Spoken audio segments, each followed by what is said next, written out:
on the East Coast. It is 5 o'clock on the West Coast. It is the 11th of January in the year of our Lord 2024. And I got the date right the first time. Season 14, episode 14. So go figure. 649 times you have been welcome to the Clubhouse Podcast. New, improved, rebooted, redone, but we're not taking the numbers because the numbers matter. But the numbers are going to be weird for a little while. Welcome. We're so glad that you're with us. My name is Rob. I am the executive producer of the Clubhouse Podcast. And as the title says, the new chapter begins. Welcome. We're so glad each and every one of you are here. There's Rachel. Rachel's already on top of things. In case you missed the announcement, was that last week, Alex, or was that 2 weeks ago now? It was 2 weeks. I believe it was 2 weeks. Oh, it was but I could be wrong. It was the 4th. God, time's a contract. Oh, it was? Okay, so we are back on Thursday nights now because things work better for us on Thursday nights. And you're getting a twofer because we have now gone back to one show. The second hour will be the Cheap Podcast. You'll see the branding over there change. I'm still trying to figure out because we can't make it 2 separate feeds because then it goes to 2 different places and blah, blah, blah, blah, blah, blah, blah. But we can make it work. That way from me, and I got it right the first time, is my co-host and a man that for the first time has hair a lot longer than mine in a long time because I just got my hair cut. He is Alex.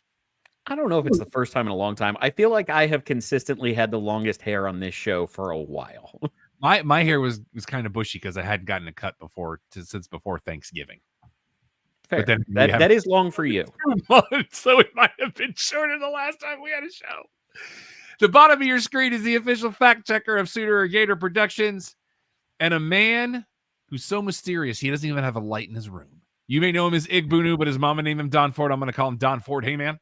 I do have a light, but I kind of turned it so I won't be too bright. We're professional. He doesn't want to be my out. personality is already shining. I don't want to overdo it, But hey, I'll say this: over Christmas, I saw the real life Nemo, which was kind of cool. I'm betting you saw many of them. Yeah, actually, and all the other. I actually did my first ocean scuba dive for the first time ever in the ocean. It was about 50 feet down. Ocean scuba dive in the ocean. What? I was going to let it go. Not to get confused with doing an ocean scuba dive in a lake. Yeah, this is my first pool. A pool. Or a pool. Just giving you grief, dude. But yeah, you had a great vacation, great trip with Faith. Yeah. But we got to plan these screenings better because I feel like this is my entire interaction with Faith at screenings. Hi, Faith. Like that's it. We got to plan this better. I'll try getting her on the show. I can't even. It's like the lovely and talented. Try to get her on the show. That's only happened like twice, like ever. Yeah, I remember that one time at the Pinball Festival when she did the Zinini. That's the only time she's got on the show. So let's even tonight's episode is going to be a little bit different because we're on Thursdays for 2 weeks. Alex and I realized today that 2 weeks from tonight we have a screening, so we will not have a show on Thursday, but we will have the Rumble show the following Saturday. But then Alex and I are out of pocket again the following Thursday. So just follow us on social media for the madness. That's all I'm saying. So we're going to get into the normal format of the Clubhouse, but we're going to change things up a little bit. We're not going to go as deep into a lot of things as we have in the past because we kind of felt like that was hindering like not being here for 7.5 hours. So we're going to kind of talk about a lot of things on a high level. NASCAR, we're going to kind of give that a little bit of a respite just because we just found ourselves just making fun of names and races, which isn't really in-depth NASCAR coverage. Now, if there are things... NASCAR race names. I want to jump in and say NASCAR race names we were making fun of. Well, we were also doing things with people's names too. No. I understand. It's the term you used. I wanted to clarify. I'm sorry? The phrase you said was making fun of races. Oh, no. Yes. No. Yes. No, yes. Race names. Right. Names of the races. Yes. That in NASCAR. Lord have mercy. That's a weird thing. That's a good point. Yeah. There was we've been away for a little bit. We're getting back into it. I appreciate you verifying the context because the internet. Yeah, exactly. But we Nobody will needs be to be over misinformation. And plus the fact if anybody listens to a handful of episodes of this show, they would know better. But I appreciate that very, very much. So let's get into it's still the NFL season. It is the playoffs. We do Bonus want to, points if you can name that coach. I expect you to know it, Rob, not others. they were actually talking about it on B&T this morning. Hmm. Our picks are done because we elected not to do the playoffs. But I came in second. You did very well. I think I came in second in both pick'em leagues. I think you might have. I'd have to verify. I've got one of them on my screen. The other one's in a different tab. Don, we're going to fix next year. Yeah. We're going to make sure that we get Don fully involved next year. Alex in our picks leagues came in third, right? He was 2 points behind me, and I was 5 points behind Mom. She just went on a heater there in the last 3 weeks and just pulled away from the doggone. That she did. So, but congratulations to her. She 146 and 124. I think the top three, It's a good record. Finished above 500. Craig came in fourth, but he was only a game below 500. Dad was right behind him by 2 points. Ashley was actually, she had the same number of wins, but it looks like something happened where she lost the tiebreaker. Had a few weeks. Yeah. Sometimes, like if you don't do all your picks or you don't verify it, because you have to look at the little bar at the bottom, and if it's not green, you missed the pick, even though you think you did. Because it happened to me a couple times. I was like, oh, wait a minute, I missed one. There you go. So your schedule for this weekend, it is super wild card weekend. It's wild card weekend. But Baltimore and San Francisco both have a bye. Buffalo takes on Pittsburgh. KC will be at Miami. That game exclusively on Peacock. And as we've learned is if the game is on Peacock in the fourth quarter, there are no commercials. That was kind of cool to learn. Houston will be at... I do want to do a quick correction on that. We were talking prior about the Saturday games. I want to say that was Christmas, where we thought that both were streaming, or I thought both were streaming on Peacock, but the first one was on NBC and streaming. So your order will be Cleveland at Houston. That'll be at 3:30 p.m. Central on Saturday. Miami at Kansas City. I had those backwards because they had them backwards on the thing. That will be the game on Peacock at 7 o'clock Central. Oh, wow. Look at that.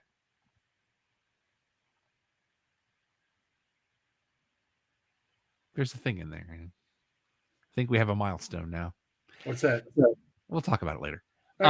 Sunday at noon Central, Pittsburgh will be at Buffalo. Buffalo's giving 10.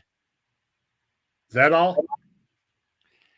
That's my team. Well, there's the other reports similar to the Kansas City one, where at the same time, that game may not happen in Buffalo.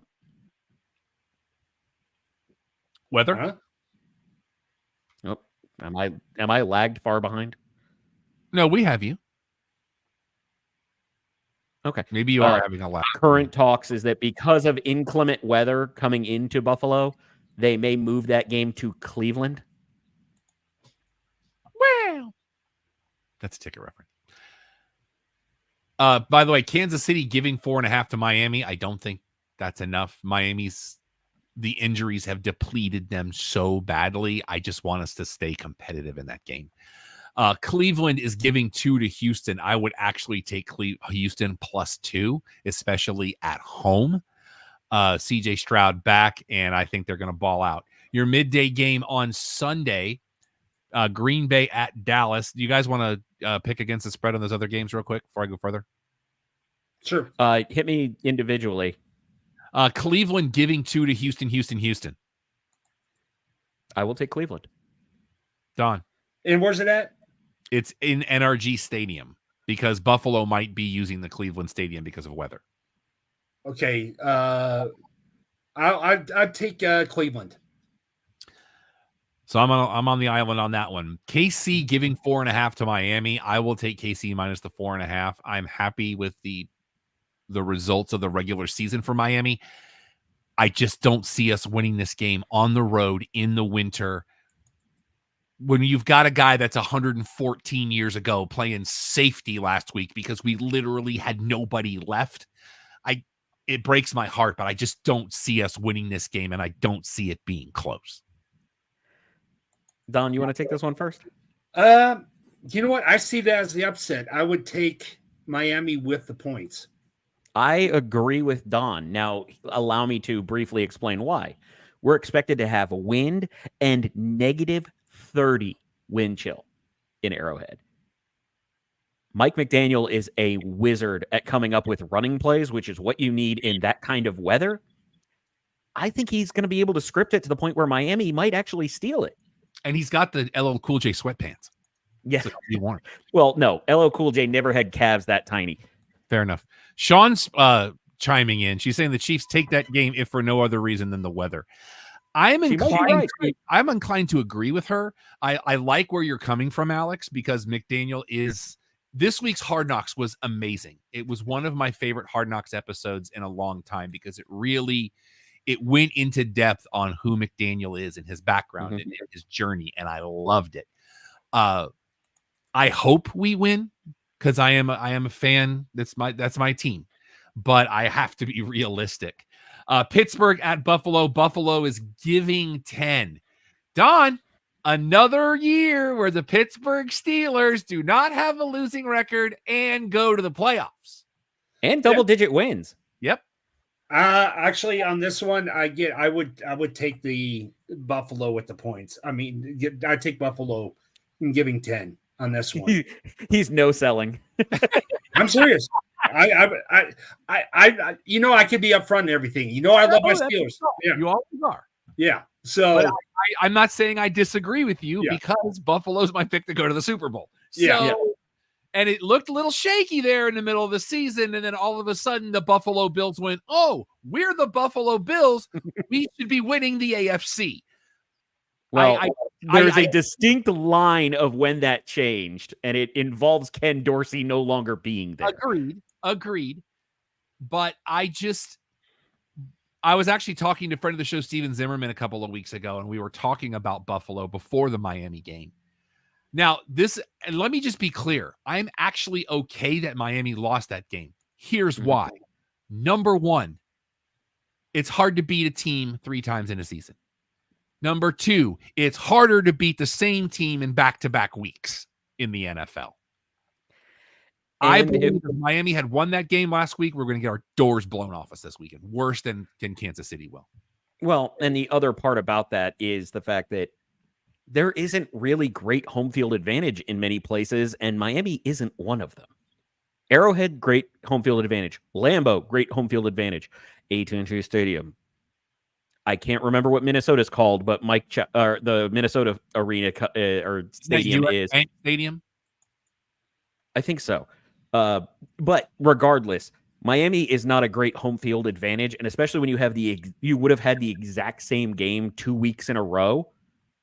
Buffalo probably would have been ecstatic to have that. When you're playing a team from New York in December, it's not a home field advantage because they're all down there for the winter anyway. Assuming they weren't already there because they moved.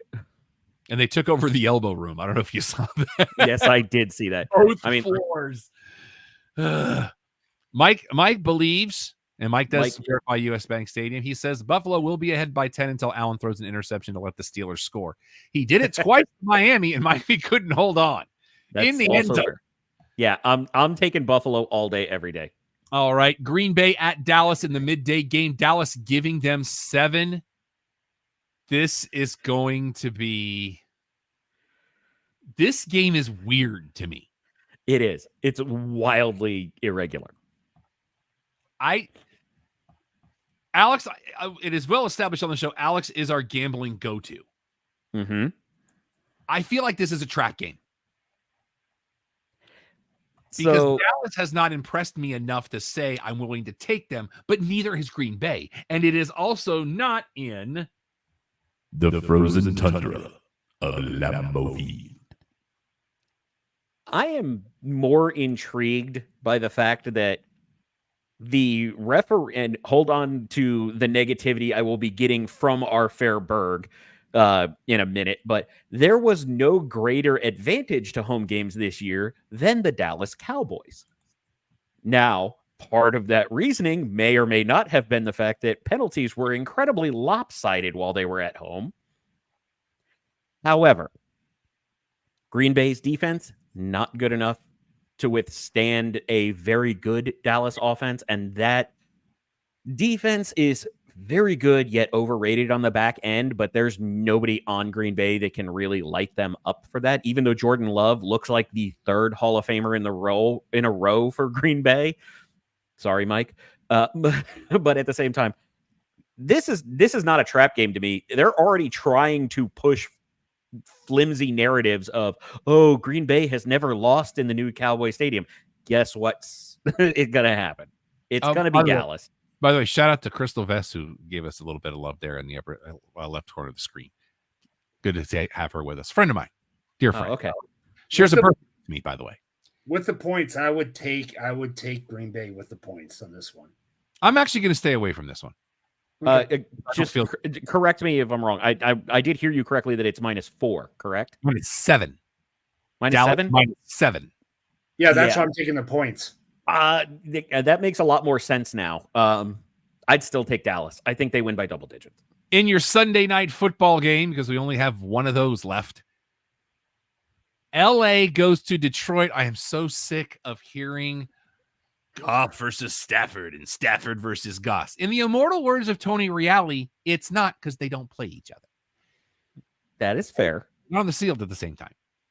Detroit is giving 3, which makes this technically a pick'em because it is at Ford Field.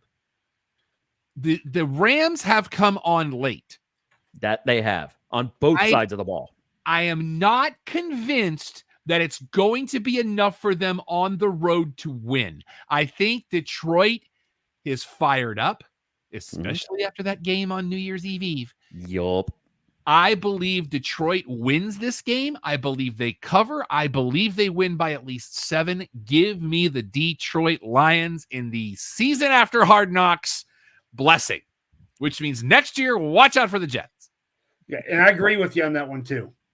That's a clean sweep for us because the biggest thing is Detroit's defense was struggling on the back end, and then C.J. Gardner-Johnson came back, and they shut people down for a couple of weeks. And Monday Night Football, one more time. Yo. Philly at Green Bay. Philly is, I'm sorry, at Tampa Bay. Go ahead, Alex. Oh, no. I was, you corrected. Philly is giving 3. I do not believe that I live in a world that Philly has to give 3 on the road. This is an 11-win team going to a stadium where a team that won a division almost did what the NFC West did 3 years ago and won it with a losing record. Like, this is a team that everybody was fearing by the end of September, and now they're kind of there. I do not believe Tampa Bay wins this game. No. That beeping sound you heard in the beginning of the show was them backing into the playoffs. I'm happy both of my teams have made the playoffs. My Buccaneers and my Dolphins both made it in. They'll both lose this weekend. But I just don't see now. Philly wins, they wind up with the winner of Detroit and the Rams, and they would go to Detroit or they would host the Rams. There's reseeding in the NFL. Oh, are they doing that? Okay. Yeah. So based on what our picks have been across the board as far as winning goes, your matchups would be, how sad is it that a Vikings fan is trying to credit Detroit? Sir, there are 0 Super Bowl titles between both of your teams. But that's a good fan when you can recognize. Oh, there's never been a doubt about Mike being a great fan and a knowledgeable fan as well. But based on our picks at this point, it would be San Francisco and Philadelphia, and then Detroit coming back to the scene of the crime in Dallas. Don, what do you think? Philly or I Tampa? would. I'm going to take Philly on that one. Also, All right. Yeah, and you said it was Philly.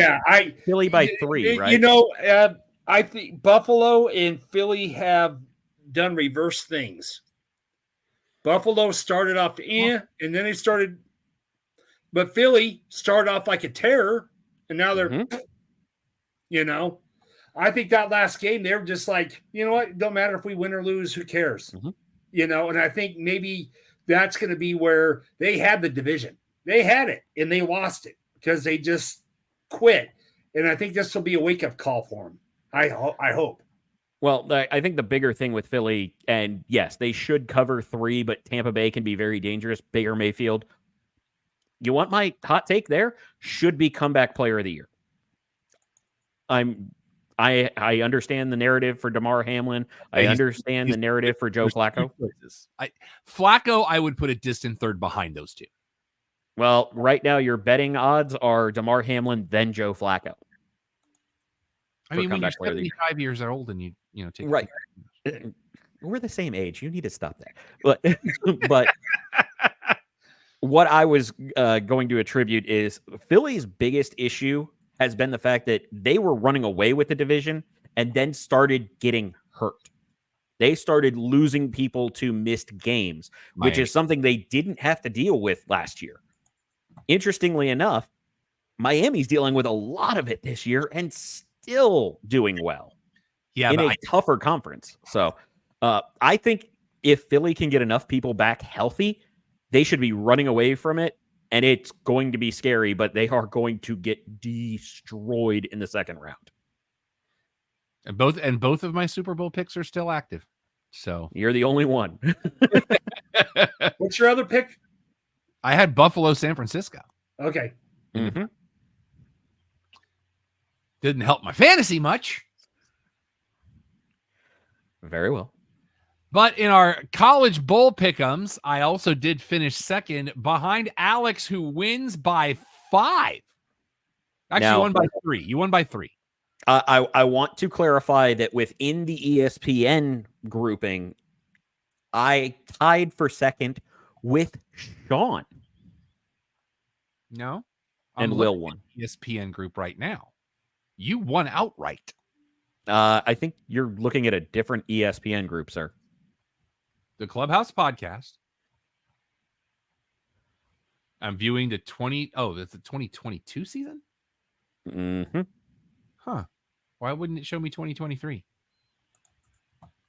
Yeah, that's weird. 2023, Will won. Sean and I tied for second. Okay. Yeah. But well, the hard part there is if you bookmark it. No, I just went to Games Home and clicked on it. Weird. Games Home. Yeah, there's a lot of things I would love to start tweaking in ESPN's fantasy realm, but there you go. That is strange. Yeah. Because if I pick... Yeah, because it says I was 22 and 21. That doesn't make any sense. Let me go to View Group and see what it does. Yeah, that might be it. It shows you. Well, I know with 100% certainty it wasn't. Yeah. I've already had to hear about it from Will. Shout out to Will. Yeah. Stupid non-magical internet. I thought you were going to say stupid non-magical Will. I was going to agree with you. All right. Wait a minute. There's something else we have to do because we are enough into the season that we can do some standings in the NHL in what has been a crazy season so far. Let me get to my standings in the NHL in the Eastern Conference in the Atlantic Division because an ocean. The Ottawa Senators are currently at 28 points. They are 10 behind Buffalo. The Sabres are 2 behind Montreal Canadiens. Thank you. The Canadiens 4 back on the Red Wings. Red Wings 1 back on my beloved Lightning. The Lightning 4 back on Toronto. Toronto now 5 back on my beloved Panthers. And the Panthers are 2 back on Boston. In Don, what's the other division in the Eastern Conference? The Metropolitan. Look at him. He's on the That board. was good. The Columbus Blue Jackets. Boo. Alex, would you like to just guess how many points the Blue Jackets have right now? Too many. No, I don't. After playing 42 games, God, are we that far into the season already? 35 points. And they are not America's favorite game show. They are 9 points back on Don's beloved Penguins, who are tied with Washington and New Jersey. You're all 2 points behind the Islanders. Islanders 2 back on the Flyers. Flyers a point back on Carolina. Carolina now 5 back on the Rangers in the Western Conference Central Division that has no Eastern or Western. The Chicago Blackhawks are still in the cellar with 26. Yeah, they're having it rough right now. Did you see the expectation on Bedard? I did. It's going to be a minute, kids. Yeah, but I want to acknowledge this. A hockey player broke his jaw. Yeah. 2 months. And originally it was like, oh, he'll be out like 7 games. Like, no. Yeah, Multiply that's a by broken 8. jaw. Let's see here. They are 12 points back on the Wild. The Wild now 3 back on St. Louis. St. Louis was a point back on Arizona. Coyotes are 3 back on Nashville. Nashville now 8 back on Dallas. Dallas 4 back on Colorado. Colorado's now a point back on the Winnipeg Jets. In the Pacific Division, because it's the Western Conference, San Jose currently has 21 points. They're 8 back on Anaheim. Anaheim is now 12 back on Calgary. The Flames are 2 back on Seattle, who are tied with the Oilers. Those Seattle Winter Classic sweaters were dope. They are 4 Did you back. see the troll job from that, though? The fire. Poor Vegas. What's up? You're talking about the flame shot? Depends on what you mean by flame shot, because Where they were coming down the carpet and somebody took a picture where it looked like 2 guys were farting flame. no, I didn't. Yes. No, I was talking about how Not Vegas's social media came out and said, we had special graphics and everything. And Seattle replied with, too bad. Let's see. The Kings are now, 4 back on Vegas. Vegas now 6 back on Vancouver. By the way, Edmonton's on an 8-game heater. Seattle's 7. I've now learned that since I'm watching Shoresy season 2. All right, gentlemen, are we ready? Because it is time for North America's favorite game show. Wheel Snipe Selly, let's go. What is the goal differential for the San Jose Sharks? Alex. I'm going to go with negative 58. Don. I think it's a little too high. I'm going to go negative 40. The San Jose Sharks have played 41 games. They are 9-29-3. Oh, even worse than I thought. They are 36 points back of Vancouver currently, which means if they doubled their points, they would still be 15 points back. They are 6-12-2 at home. They are 3-17-1 on the road. They've lost. They're on a 12-game anti-heater. They've lost 12 You're on a cooler in a row. Now, Alex, had North America's favorite game show been what is the goal differential for the Chicago Blackhawks? You would have been dead on. Oh, wow. So that means we still got a ways to go. However, you still needed to add 32 points to that total to get there, because right now the San Jose Sharks have a goal differential of minus 90. Oh, What wow. the? Are they playing with a goaltender? They've scored 81 goals and given up 171. And I it's reiterate. not the All-Star break. Oh, dear Lord. We're a month from the All-Star break, boys. Negative No, 90. I'm still trying to figure out, are they not playing with a goaltender? Because I could dust off the pads for a minute. Like, Ugh. Chicago in the Western Conference is the only one that's close. The closest in the Eastern Conference I'm sorry, 32 is not close. In my No, but I'm opinion. saying 58's the closest to them in the Western Conference.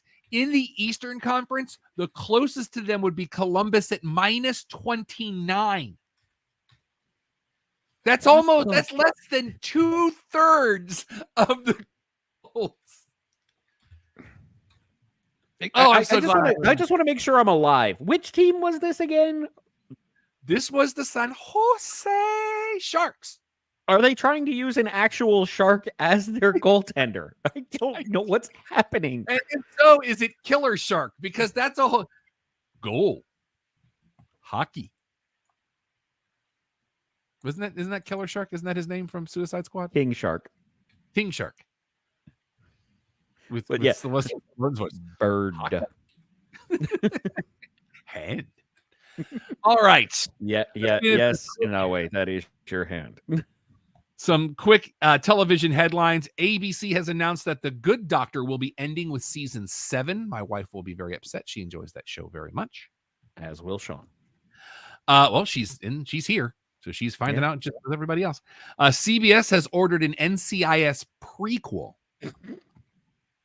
that will center on a young Gibbs along with the character of Mike Franks. I believe Mike is calling for the mercy rule to eliminate San Jose for the season. By the way, it would be nice if we could actually get ABC. We have Uverse. That's why you have Hulu. I know, but we don't have Hulu. Well, that's your Uverse issues. I know, well, ABC lost the contract. That sounds like you have some deciding to do, sir. Yes. Yeah, well, it's worth it. John is holding on for dear life, and I respect it because I loved Uverse when we had it. That's all I'm saying. Yeah. Disney Plus has canceled American-Born Chinese after one season. And rumors are that Ahsoka has been renewed for season 2 because pre-production is beginning, but nobody is saying for sure. I believe Filoni has said that he's already working on it. Right, but it hasn't been officially announced. Like there have been. It hasn't been officially announced by Disney, but Filoni is kind of the end-all be-all for them right now. Max has renewed Bookie for season 2. That's with Sebastian Maniscalco. I want to watch it, but I don't like him. Our Flag Means Death canceled after 2 seasons. That was a shocking headline this week for me. As many people as were upset by this, and I very much enjoyed that show, I think that there's a level to that was more Taika Waititi going, I'm busy enough. Don and I screened a movie last night, and I really thought at one point he was in that movie. The guy in the yellow. I know exactly who you're talking about, too. The guy in the yellow at the end. Mm-hmm. Okay. Taika Waititi. I like saying that because that's the way Ryan Reynolds said it when he was sitting on the couch watching the trailer for Deadpool 2. And we've got some huge casting news for season 2 of The Last of Us. I don't know who these characters are, but it's a headline. We're going to talk about it. Caitlin Dever joining the cast to play Abby. Isabella Merced will be playing Dina, and Young Manzino from the Netflix show Beef this year will be playing Jesse. Allow me to say that Abby is a massive, massive character in the narrative, and it also might mean that the narrative is going to be moving faster than people want, based on not going to spoil it. I defer to you, even though I know you're not a PlayStation guy, but you do tend to have your thumb on the pulse of video games. But I will say there is a massive narrative moment regarding the Abby character.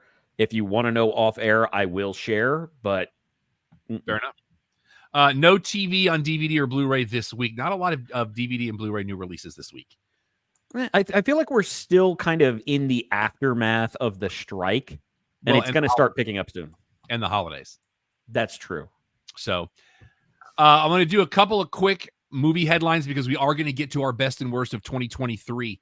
We're going to get to as much as we can from a wrestling standpoint, but this is our end of the year that we haven't gotten to do, so we have to make up for time. David Tennant will be your host for the BAFTAs this year. Nice. I like him a lot. Selena Gomez. Big news yesterday. Selena Gomez will be in a biopic as Linda Ronstadt, and I am highly intrigued by this. I was hoping it was the fact that she got my chocolates. Wait, Sean's here. Allegedly. Or this year, I got a chance to interview Rex Smith, and we went and saw Pirates of Penzance with him. He'd never seen it in a theater. Go back and watch that movie. You forget the power of that woman's voice. And somebody put a side by side, and it's not far off for Linda Ronstadt at that age. So I'm very, very intrigued. I love Linda Ronstadt, big fan. Great documentary about her that came out last year, a year before, something like that. So get ready for that. Movie new releases this week. We've got all three of them covered for you. Big shout out to the boys here for doing that. Yeah, very excited. Mean Girls, the book that was turned into a movie, that was turned into a musical, that was turned into a movie this week. Second time in the last month that has happened. To mixed results. Just Don, not a big fan. I enjoyed it. Oh, the Mean Girls? Yeah. But I've never seen the movie or the stage play, so I am going to go back and watch the movie to compare and contrast. And I would be interested if it does come through this town. I would be interested to go see the stage production. I'd be interested in the stage production on that. I would, but seeing the original movie, and my love or lack I love remakes, and this one, comparing it to the original, that's a problem. You didn't see the original, I have. That's why we may have a different view on it. I'm gonna go check it out. I'm not afraid to correct myself if need be. I've already done it twice tonight.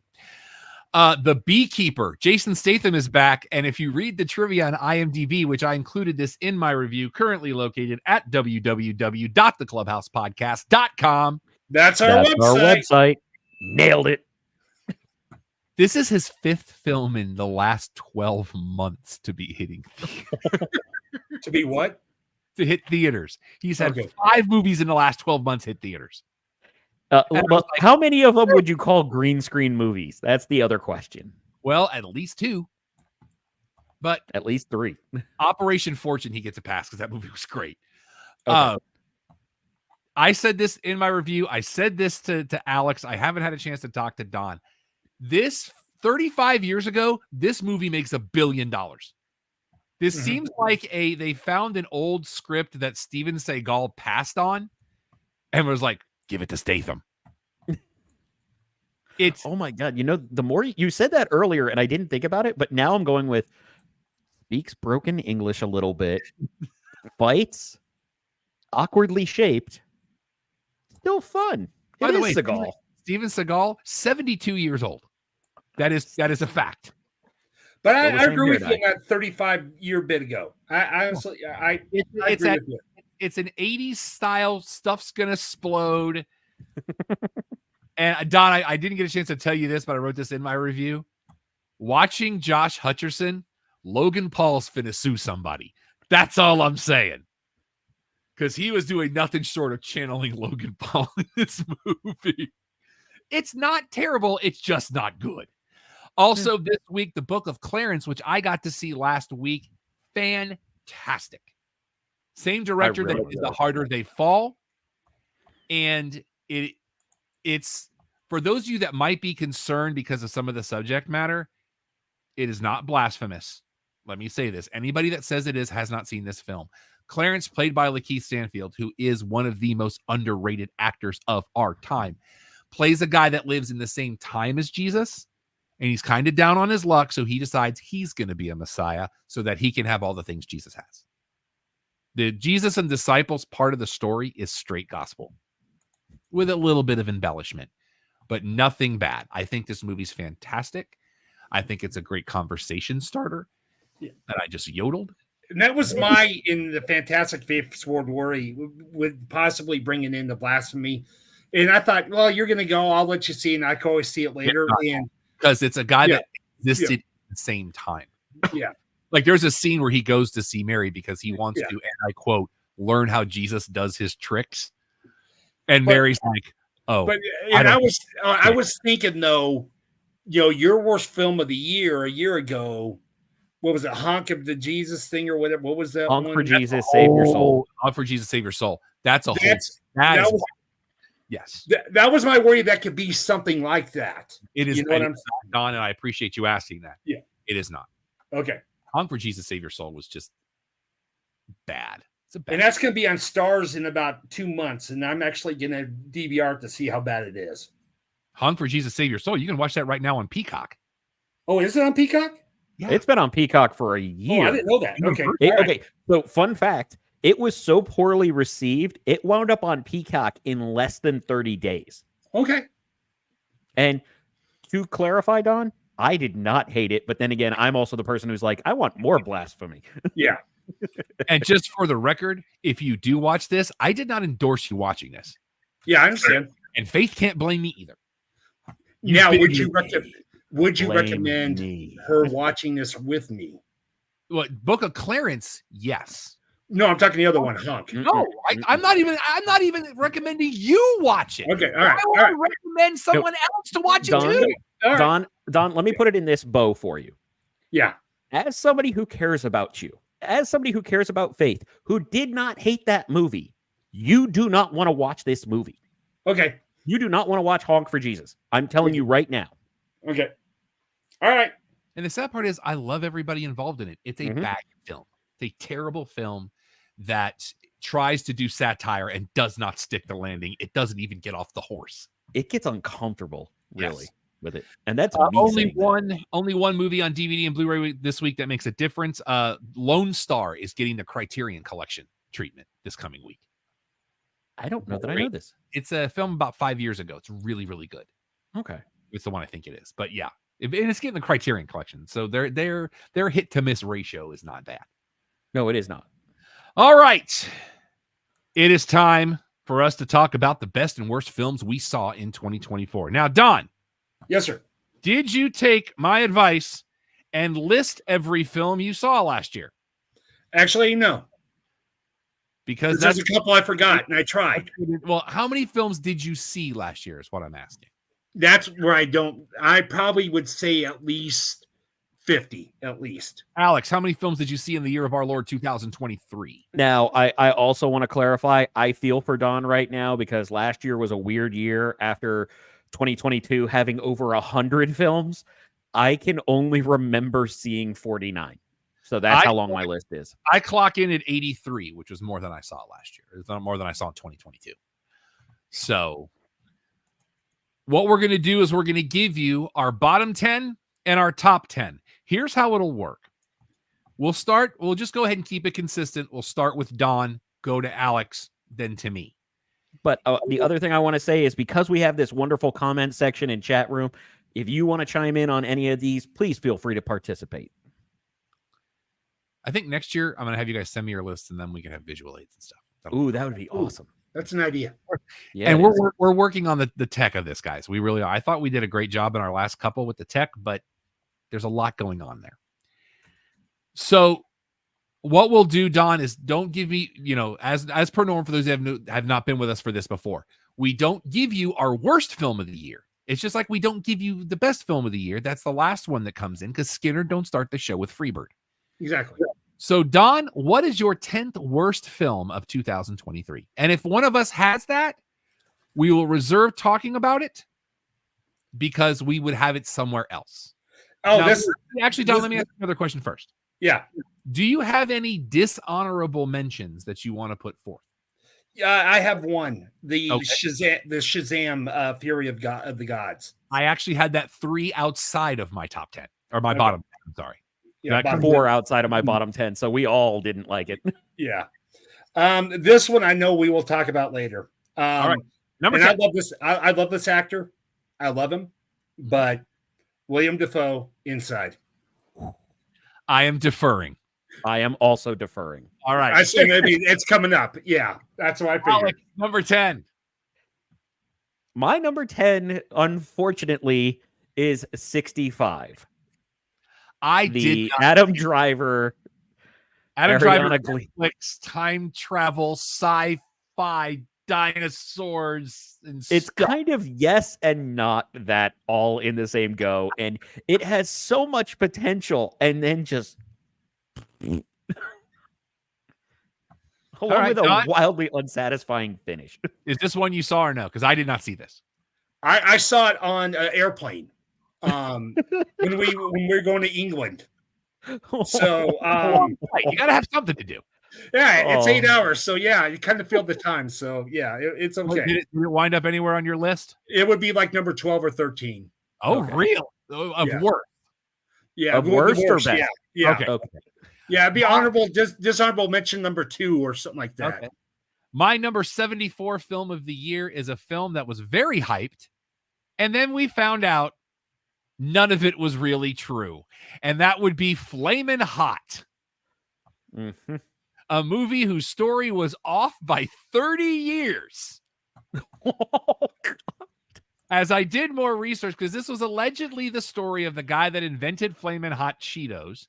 This was directed by Eva Longoria.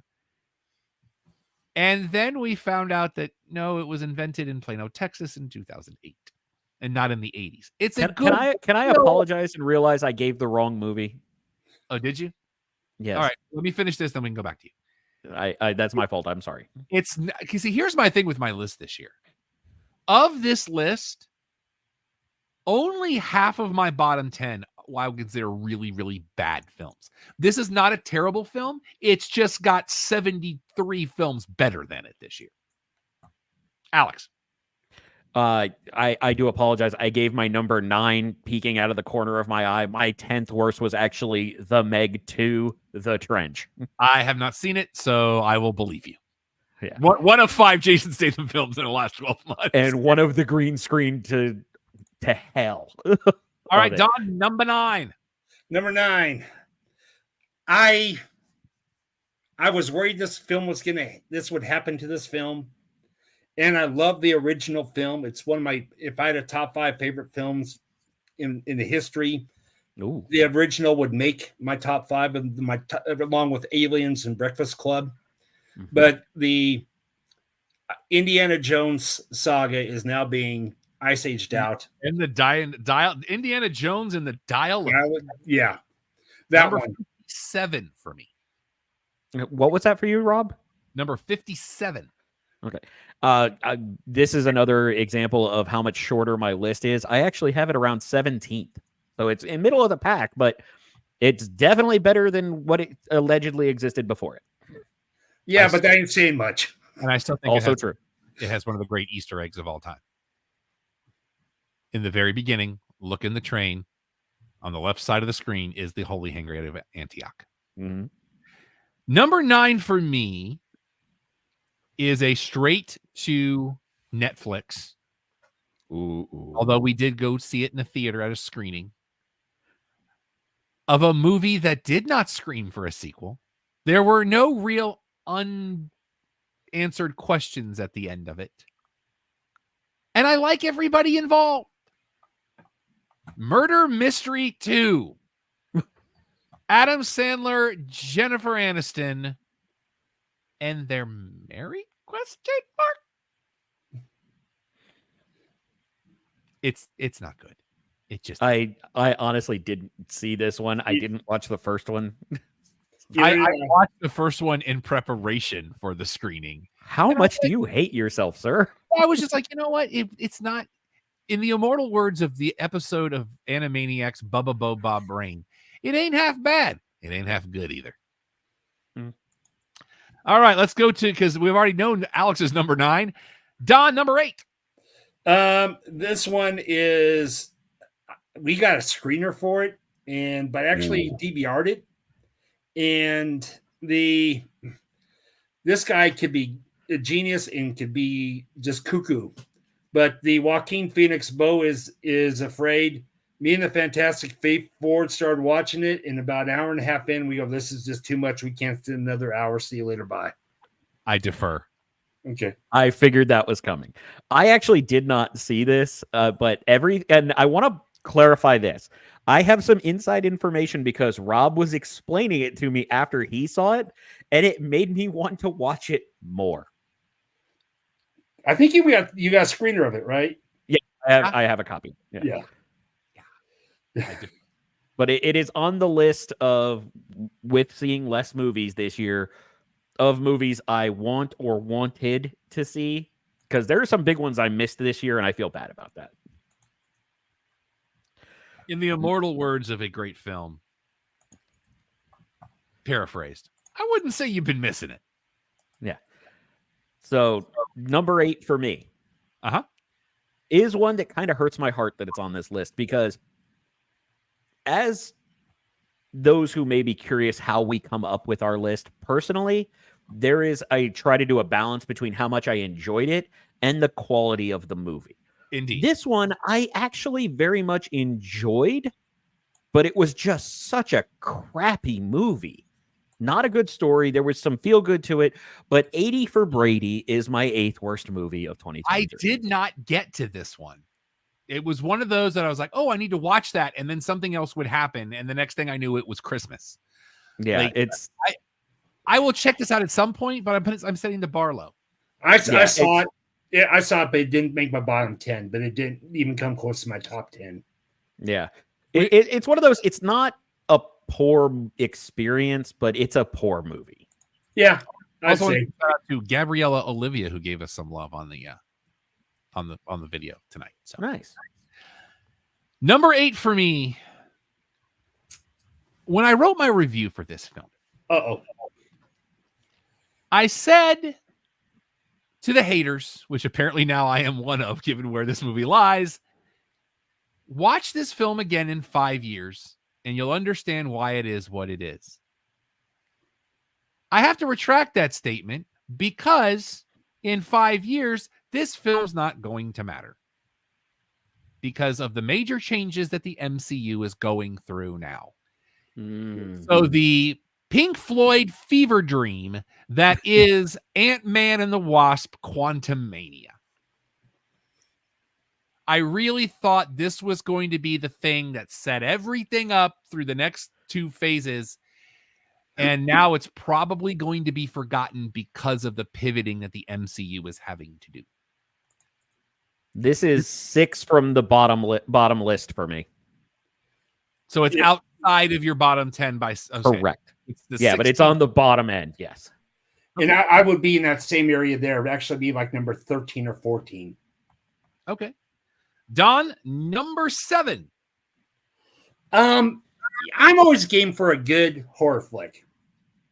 And the well-documented, as 2/3 of this show. Yeah, and this one came out, I'm like, maybe, because there's been some other remakes like the Halloween, which did something great. The new versions with Jamie Lee Curtis. Took a little bit of a detour, but it got the wheels back on. And we're back to they tried this with one of the greatest horror films of all time. And this thing 20 years later did not work. They shouldn't have even made it. The Exorcist Believer. And interesting news coming down today about that. The rest of that trilogy now being abandoned because the director has said no thank you. Yeah, I don't blame him.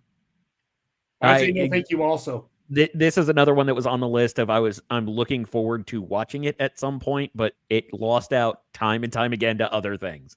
And you've also got another remake coming, and I thought that's what this Exorcist one was going to be, and it wasn't the release date. The remake of The Omen at one point was set for Easter weekend. I think it's been moved, but at one point it was set for Easter weekend.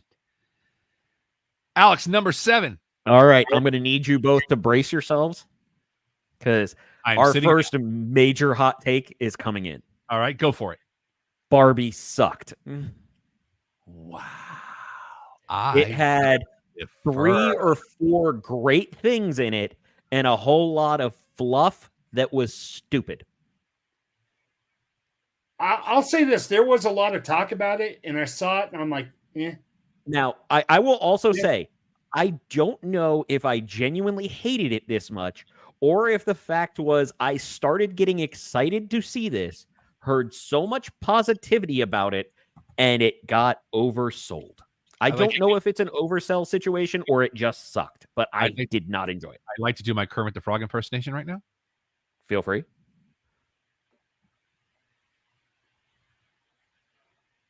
Here, I thought it was going to be a Pat Mahomes joke. No. I know what you were doing. Actually closer to John C. Reilly for me. But that is a good point. Definitely defer on this one. Yeah. For me, number 7, Apple TV. I love you. You brought me. I think I know what it's going to be. You bring me all the Charlie Brown stuff every year when I don't want to watch my Blu-rays. You brought me the Big Door Prize, which a little bit of a roller coaster, but I'm here for it. But you also brought me Ghosted. I will defer. Outside of a cool cameo montage, this was a steaming pile that hurt my soul. I finished this film and went, what in the name of all things good and holy have I spent the last hour? Luckily, I watched it at home. Didn't have to sit in theater. But yeah, wow. Also, shout out to my boy Ricardo who gave us some love on this video too. My dude. Don, did you see Ghosted by chance? No, I didn't. So I can't. So Don, you're better because of it. I will defer, but I will also say, Rob, I warned you. You did, but I was like, you know what? It was like a Friday night. The social monster that I am was at home. All right, Don, number 6. Why they made this, I have no idea. Why it's in your bottom 10. We are not going to get to wrestling tonight. Let's just put it out there. And Fast X. It's Ice Aged out. I mean, Fast 10. But no, you know what? Did we ever settle on what the actual title of that film is? no. We were told repeatedly it is Fast 10. Fast 10. We were told by the vendors Fast 10. Don't call it Fast X. For me, number 51. No. It was number 51 for me. Yeah. In fact, that even got one of my uncoveted Maze Runner promises, if I remember right. So, yeah, it'll make it my bottom 10 of the year. Correct me if I'm wrong. Spoiler alert might be coming. The big guy at the very end that watches everything happen, is that Reacher? Yes, that is friend of the show, Alan Richson. I've slept since I watched that movie, and I was like, I think it's the same guy. Now, but other hot take, it is not in my top 10, but it is infinitely closer to the top 10 than it is the bottom for me. So it is a few spots out of the top 10, but it is right up there for me. Sorry, my wife was texting me. So, Alex, my number. Sorry, go ahead. No, I'm saying to you, your number 6. Okay. I wanted to like this movie. Uh-oh. I really did. Not good. Five Nights at Freddy's was not good. Which is why I kept giggling every time you kept mentioning Josh Hutcherson, because he wasn't too bad in the movie. Matthew Lillard was awesome. Everything else was not good.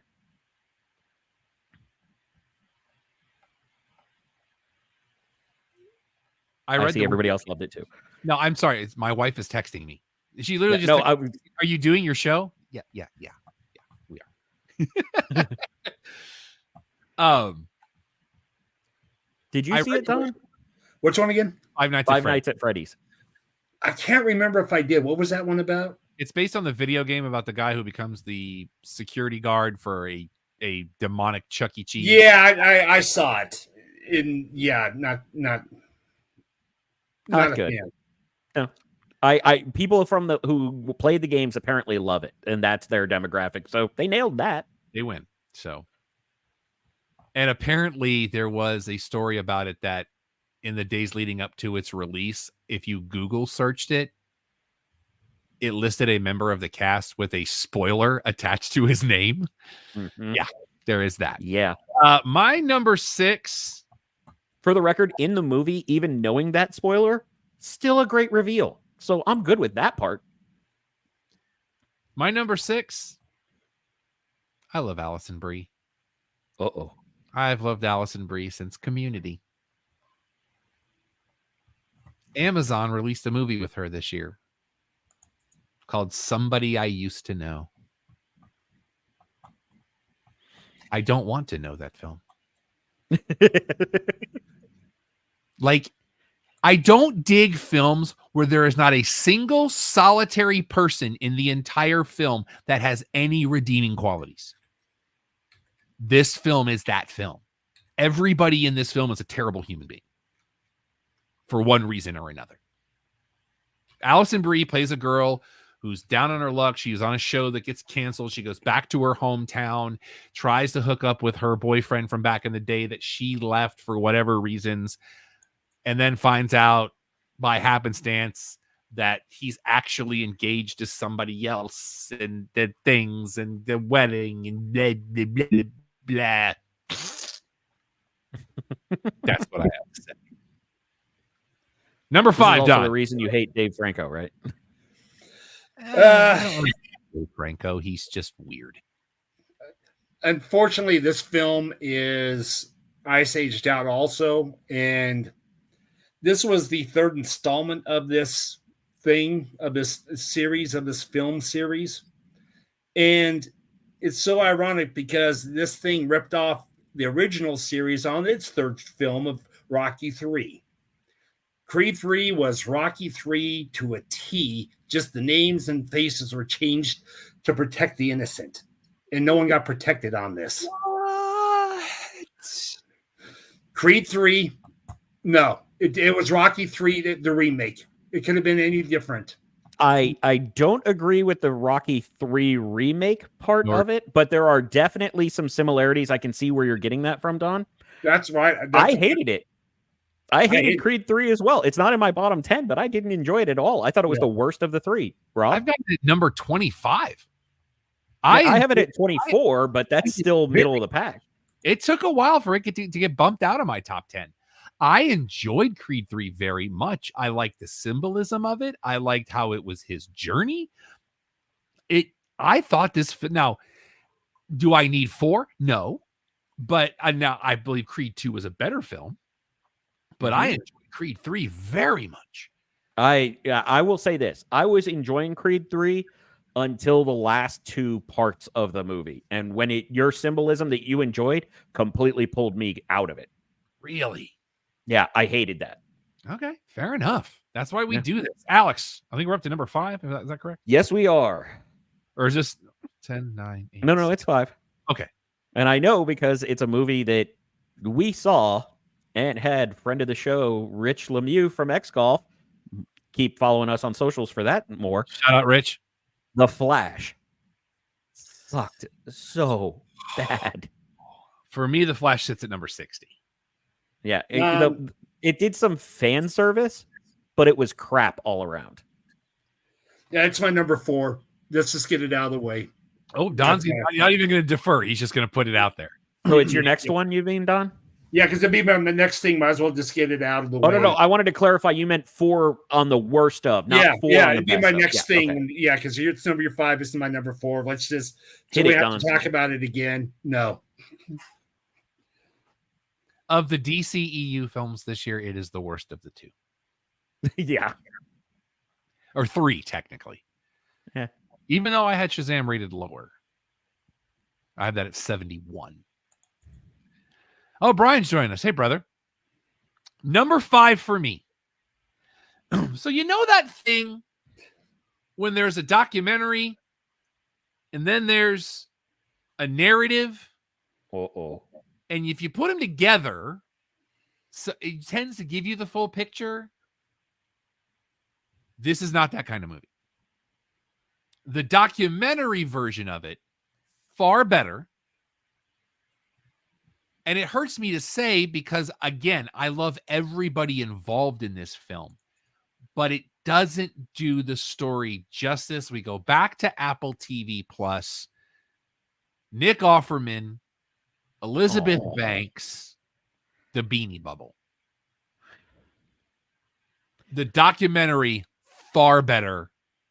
The narrative, although Offerman could be one of the most overlooked performances of the year, it's just not good. What was the basic plot of that? It's the story of the Beanie Babies. Wait, was that Nick Offerman or Zach Galifianakis? Oh, it was Galifianakis. You are right. I think I may have seen that. I'm all over the place tonight. But yeah, it's one of the most underrated performances of the year because he absolutely crushes it. But it's just that the film is terrible. It's scatter shoots. and you know how I feel about linear storytelling. Mhm. They do that because they want to like reveal stuff. It's like, just tell the story, bro. Documentary 20 times better. Number 4, Don. We're almost to the medal round. Mine was The Flash. Oh, that's right. Yep. Alex. Okay, this one has a little bit of personal animosity in it. And Oh, you dear. know where I'm going to be going with documentary wise. It Ain't Over. I'm still vividly angry I know you are. at this. And you and I had diametrically different opinions on this movie, but it was for different reasons. Yes, absolutely. And I have never agreed with the facts of something so much and hated the opinions of it so much more. For those of you that do not know, It Ain't Over is the documentary about Yogi Berra. And if you know the history of this show, Alex's family, very tied into Major League Baseball, has been as long as he has walked the planet, if not longer. So there is a perspective to someone like Yogi Berra that Alex has that I do not. A man who my family has had dinners with, a man who has held me at multiple times in my life, and I hated what they did. You did.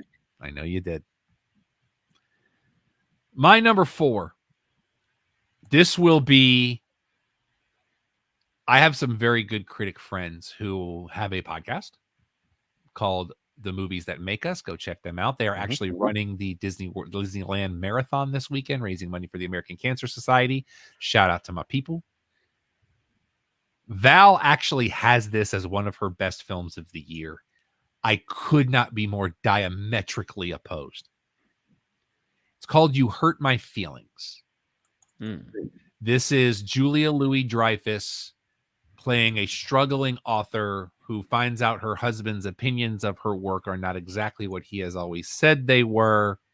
This is another film that is full of people that are, yes, Brian, we are in our top worst movies. That is correct.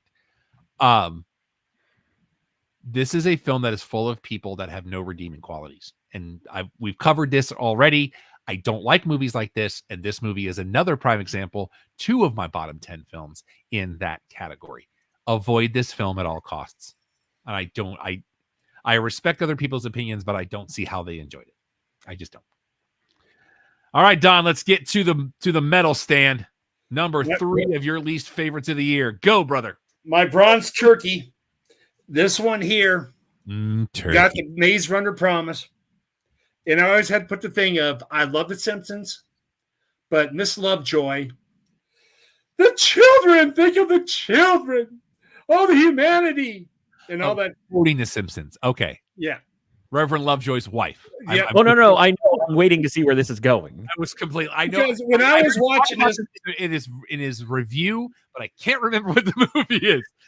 But when I watched this film, that's what was going through my mind because they tried making this thing so emotional, and it was so horrible. It was so bad. This series of films is Ice Aged out.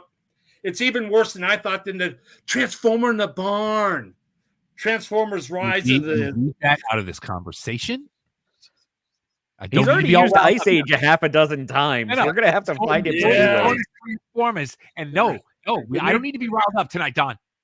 But yeah, that's what. The Transformers debacle. That's my bronze. Are you talking about the new one? Are you talking about Rise of the Beasts? Yep, that one.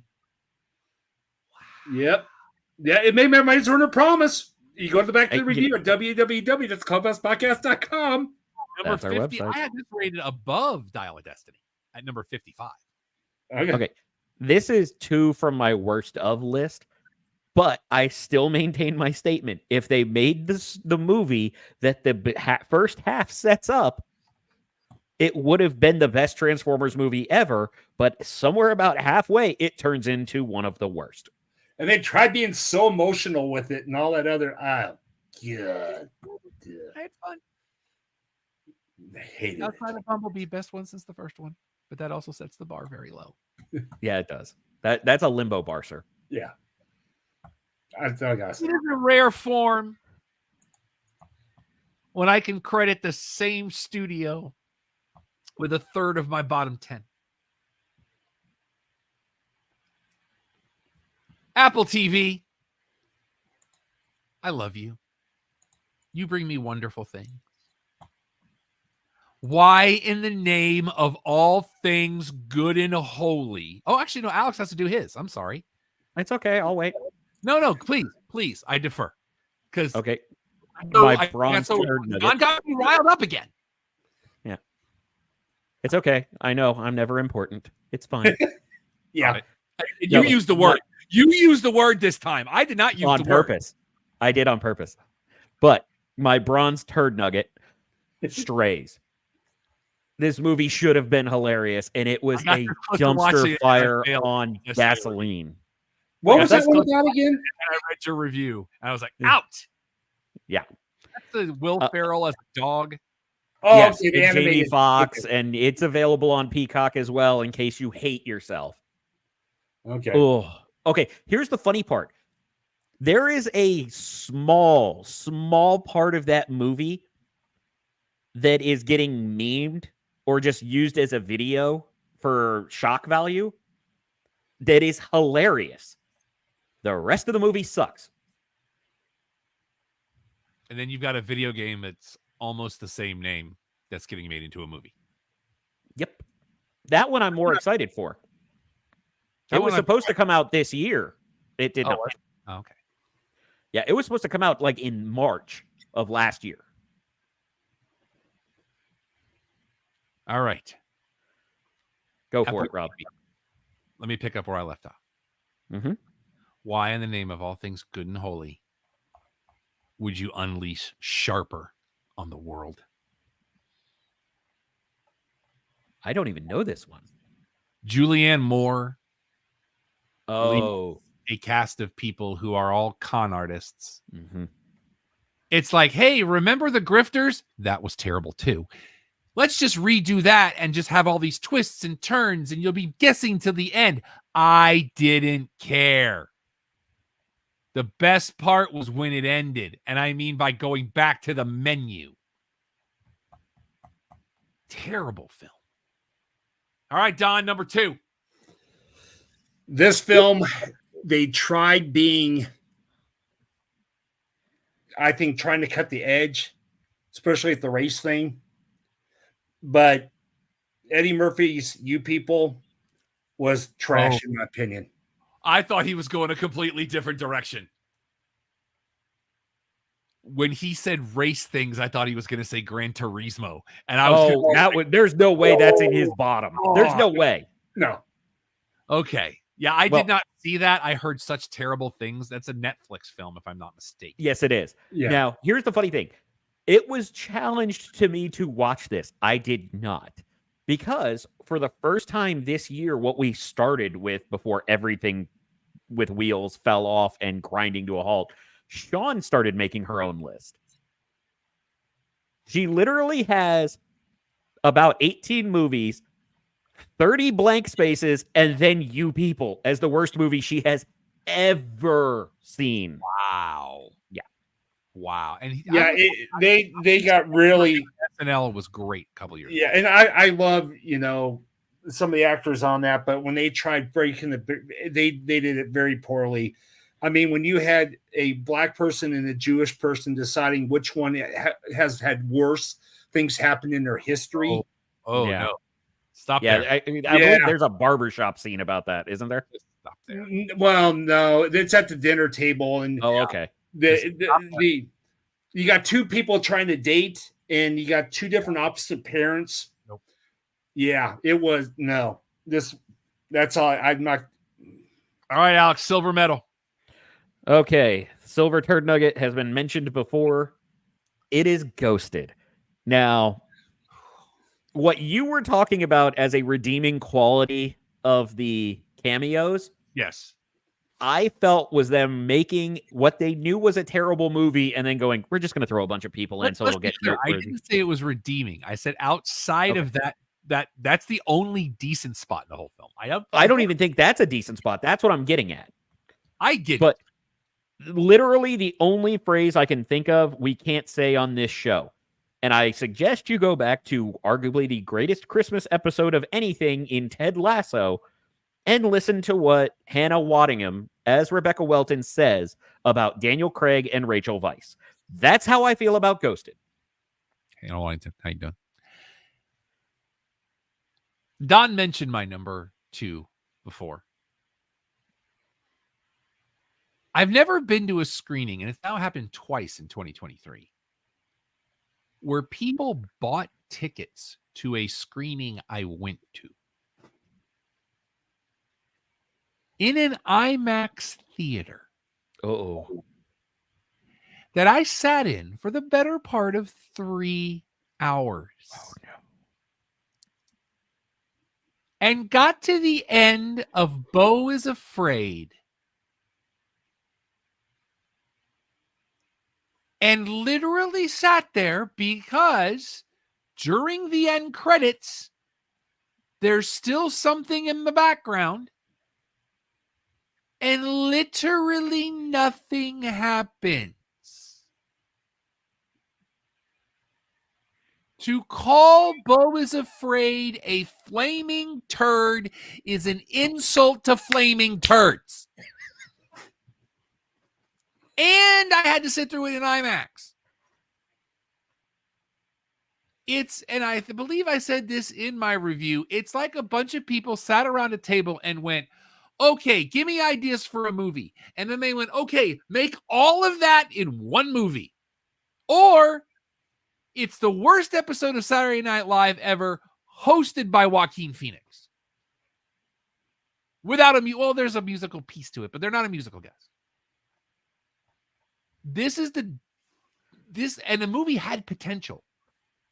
There was potential in it, but it never got off the ground. And it's the better part of 3 hours long.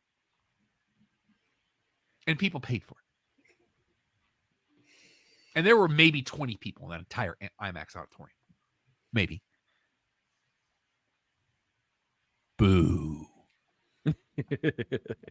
All right, Don, what loses the year for you? My golden, I'm going to pull a page that you pulled with Bomb City. Ooh. I am doing 2 films that are going to share the golden turkey. Oh. I could not decide which one was worse. So real fast. The first one was a comedy where I thought you people cannot hit the race card even worse. The Blackening was so stereotypical. It was horrible, where like Mel Brooks says, I would not be able to release Blazing Saddles today. They tried doing that with the black version of The Blackening. But that's the point. But it was bad. I had this at 53. But my other one, which is going to share the golden turkey, is a film that we went out and decided we could either see this movie or Disney Wish. Kind of divide and conquer. I remember this. And when I saw that you went to this, I was like, I can't believe Don's going. It looked interesting. Oh, I know what this is. But I'm not mistaken, didn't I call you and go, dude, are you sure you know what you're in for here? Yeah, because I thought the idea of this, and the thing was, this film cost me money. Because if I would have gone to Wish, instead of seeing this, we would have had to go to the theater to watch Wish. And I wish that we would have wished and watched Wish. Saltburn was one of the most disgusting films. It reminded me of the Neon Demons, of just trying to be sexually gross in this film. It made me basically sick in the Fantastic Fate 4, just looking at the screen going, oh dear God. Say this. Yeah. I have not met a single solitary soul that has said Saltburn was okay. You either love this movie or you absolutely abhor this movie. There is no middle ground. Now, the interesting thing on this one is, I will say Don Ford has amazingly high batting averages on recommending TV shows. He and I tend not to agree on movies. And he is the only person I have heard who did not love Saltburn. So I am curious to watch this for a rebuttal. Okay. I read the Wikipedia page. I know what I need to know. Hard pass for me. And I'm gonna say, Alex, when you'll understand my when I'm Oh gonna no, say I already know enough about the movie to understand where you're coming from, but I'm also the show sicko who's like, this stuff sounds awesome. And Faith was even it was that bad with Faith going, we should have gone and saw Disney. All I can say is bathtub. That's it. Bathtub. There could not be polar opposite more than Saltburn to Wish. I don't think there could be. And I wish we would have saw Wish. Yeah. Because I like the idea of this guy, poor guy goes to this, rich people's house. Yeah. I like the premise, but Alex, your worst film of the year. I think I have only gone to one movie that made me physically angry. Like, there was a genuine part of me that I felt like I should have started punching people to get thrown out of this movie. Because, to borrow Don's I wish I had seen Wish, I wish I was anywhere but inside a theater watching Inside. That winner chicken dinner, as our that friend movie made me so angry. I wanted to punch a baby. Not that that's an extreme stretch for me, but I wanted to punch a puppy. I was so mad. Because script that has plot holes big enough to drive a Mack truck through. And the worst part is, you could tell they were going through the script and somebody in the back was just going, yeah, but what if? Fine, we'll add something stupid for a second. And I think the reason it made me angrier was because Willem Dafoe is arguably one of the best actors I have ever seen in my entire life. Agreed. And the entire movie is basically him. And there is so much that they could have done well with this, and it became exactly what he did in the bathtub. Yeah. I think this is one of the only films that all three of us have on the bottom 10. There's a possibility. Everything Alex said, I'm the same. That's why I said winner, chicken dinner to quote our great friend Craig Price. It is, to me, Inside is the worst film of the year. I would, as to quote the great Richard Jenny, and going back. If I had the choice to watch that movie again or give birth to a porcupine on fire, I'm taking the second less painful option. And for the record, if anybody ever suggests watching Inside to me, I am assaulting them. I am beating them with the nearest heavy object I can find. It might be the worst movie I have ever seen. I can't go that far, but I can see it from here. Yeah. This was no, it was not. And if I know people that absolutely loved it, and I don't get it. I respect their opinion, but I don't get it, and I refuse to, because this film was terrible. You know what? I don't even know who liked this movie, but I hate them. I wish ill things on them. I hate them for that. All right, let's get to the happier piece to this. Okay. Don, do you have any honorable mentions? No, not really. No, I got my 10 up here. All right, let's start number 10. Here we go. Top 10. Okay, I would like to rattle off a few that didn't make my top 10 that I want to acknowledge. Start his and then go to that. Okay. That's what I'm saying. He'll that's why I give him the opportunity to do his 10, then you can do your honorable mentions in your 10 and I do mine. Okay, my number 10 was, this film was just fun. It was loosely based off real events that didn't really have real events. He even starred one of my favorite actresses, Margot Martindale. This was just fun, even though for what it was, Cocaine Bear. I loved it. I just had fun with it. It was like, here's the worst part. I don't know how it is further down on my list, but I'm looking at it going like, why is it there? It was fun. Yeah, it really was.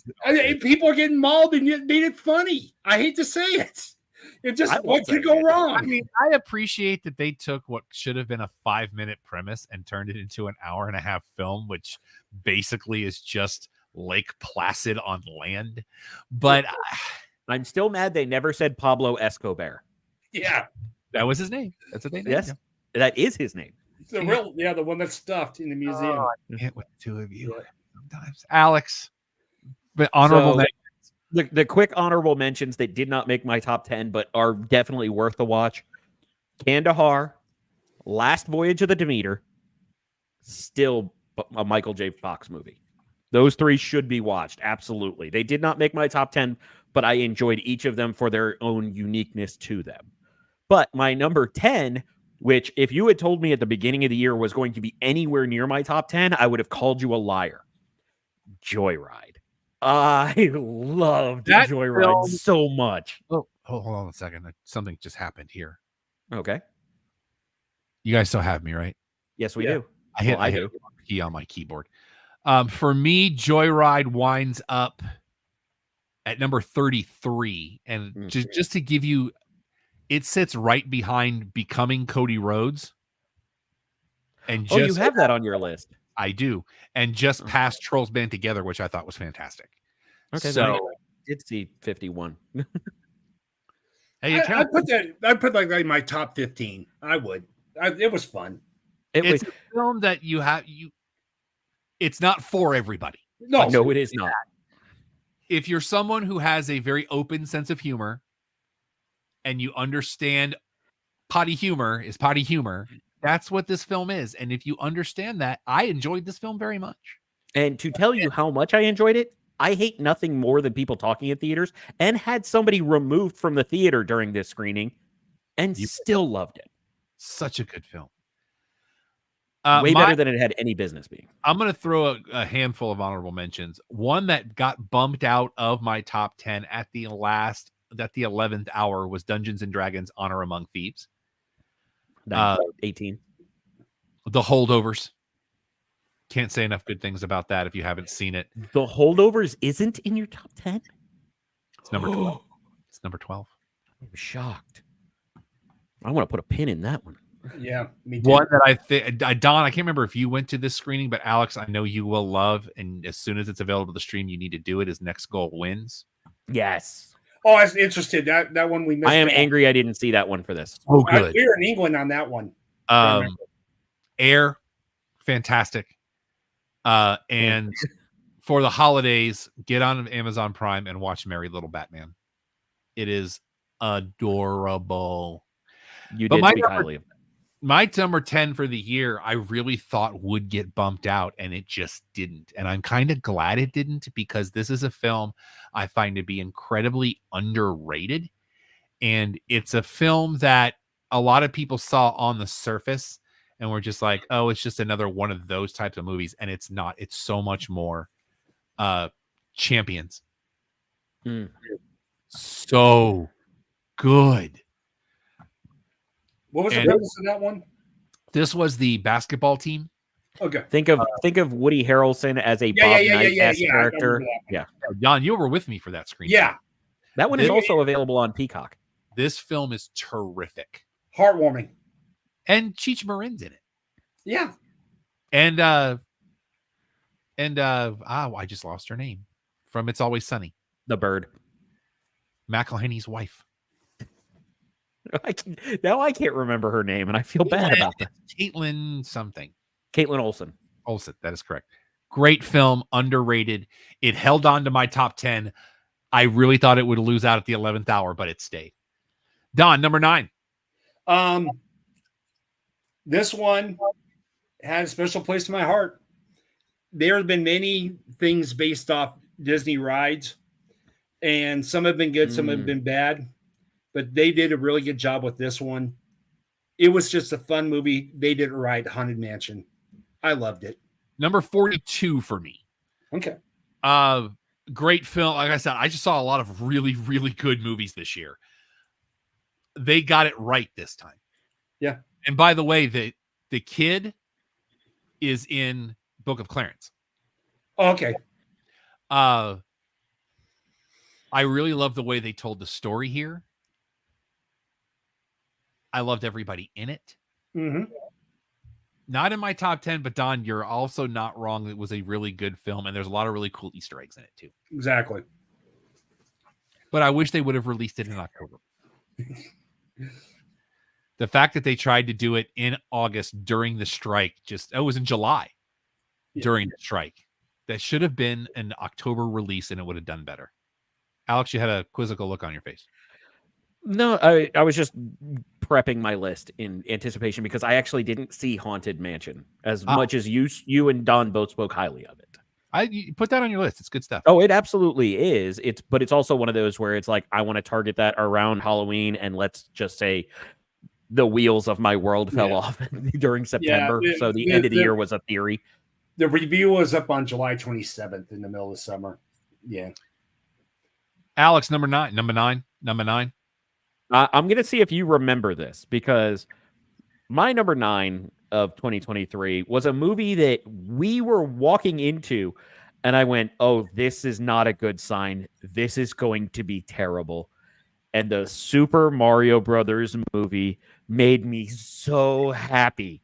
I have watched this numerous times, but because the press screening was very limited, an offshoot, not even a primary theater, I looked at you walking in the door and went, this is going to be a catastrophe.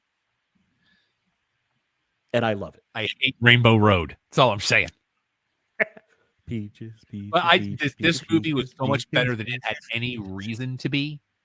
It was wonderful. I enjoyed everything. Like for me, it was number 19. And I never thought I would say something about a movie I enjoyed that Chris Pratt was the worst part of it.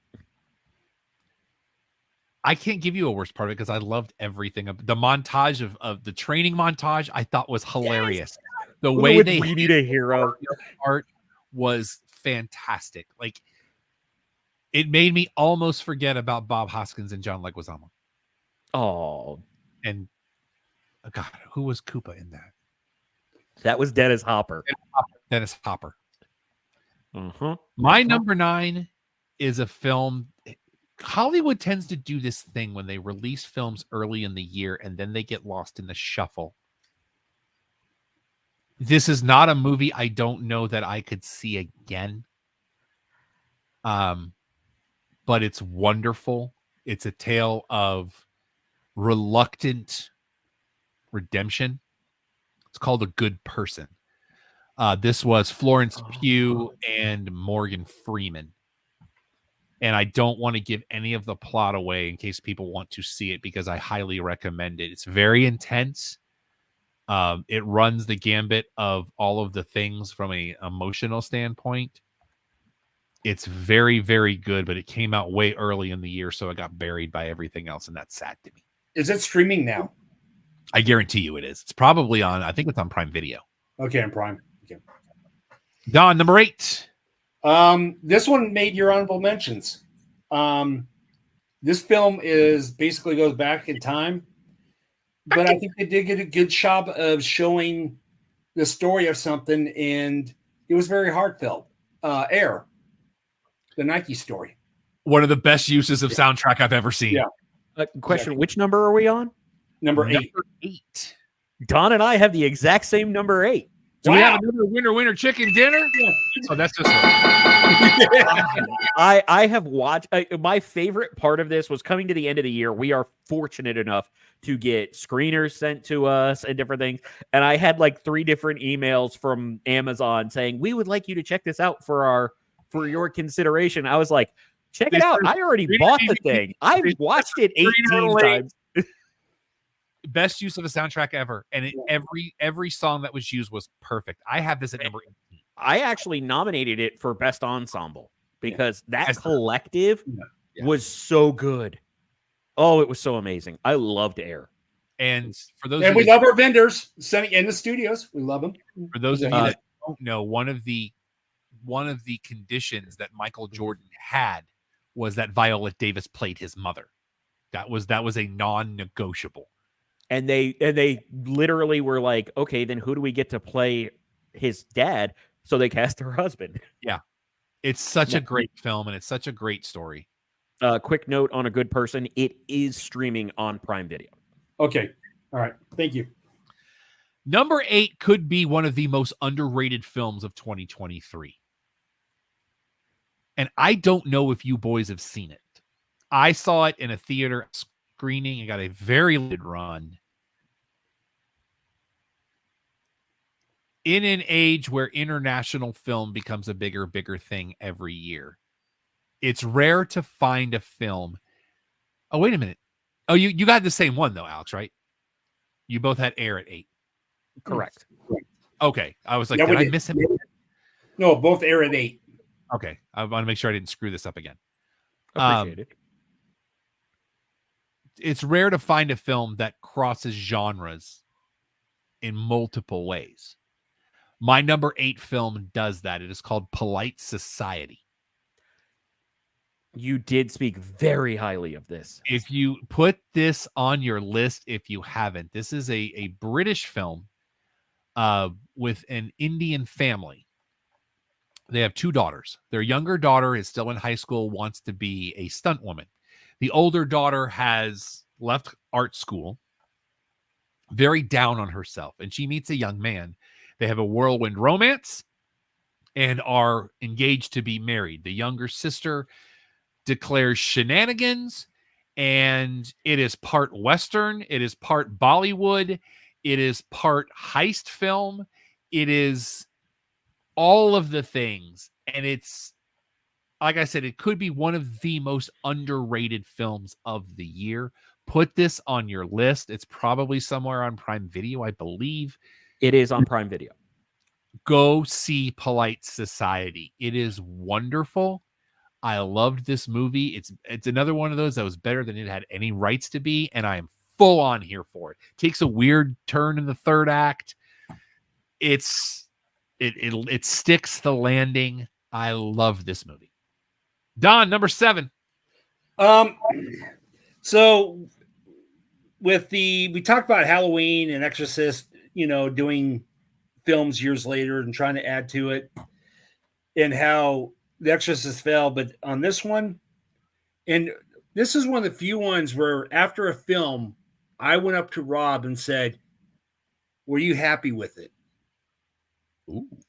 Because I know what this would mean to Rob, because I know his love for it and my love for it. And they actually did it great. Visually is one of the most beautiful films of the year, Wonka. Very much enjoyed it. Number Wonka 7. for me wound up at number 21 between Gran Turismo and The Killer. I really wanted to see this. I have not yet. It is still in theaters. It is indeed. But visually beautiful. And you were not disappointed in the end. And I know how much the original film meant to you. Stuck the What? landing. It stuck the landing.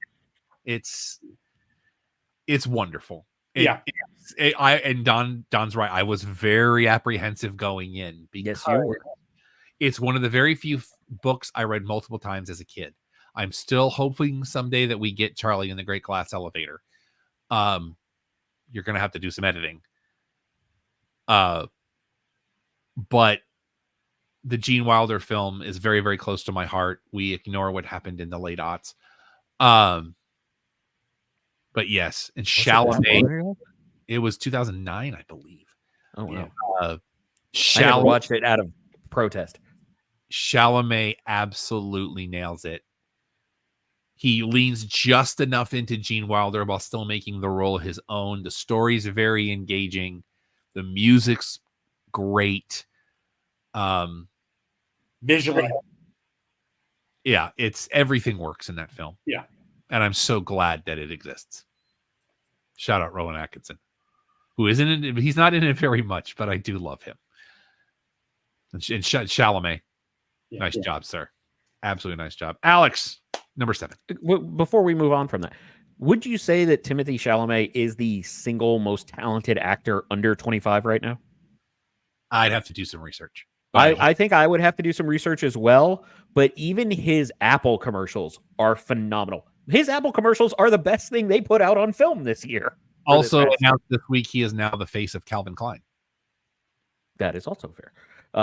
Number 7 for me, if you had asked me at the beginning of the year if I thought any movie was almost guaranteed to be top 5, it's Spider-Man Across the Spider-Verse. But it wound up falling to 7 for me. I defer. I know you do.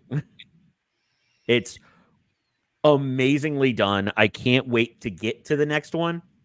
But I think part of it is just a working knowledge. I could see where we were going more than I wanted to.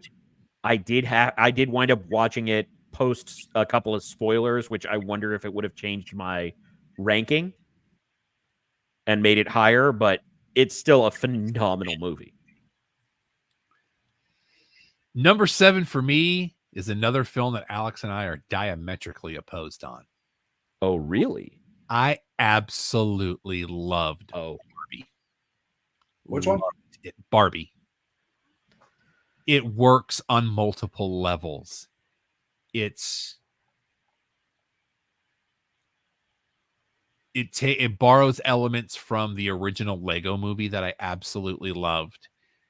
It talks about being your own person and being comfortable in your skin. And I will never hear Matchbox 20 the same again. And how there's one piece of it I wish they would have done towards the end, but it did not take away from the enjoyment of this. Margot Robbie is absolutely phenomenal, and I love that she is literally stereotypical Barbie. I thought that was a great move. Kate McKinnon is Kate frickin' McKinnon. She's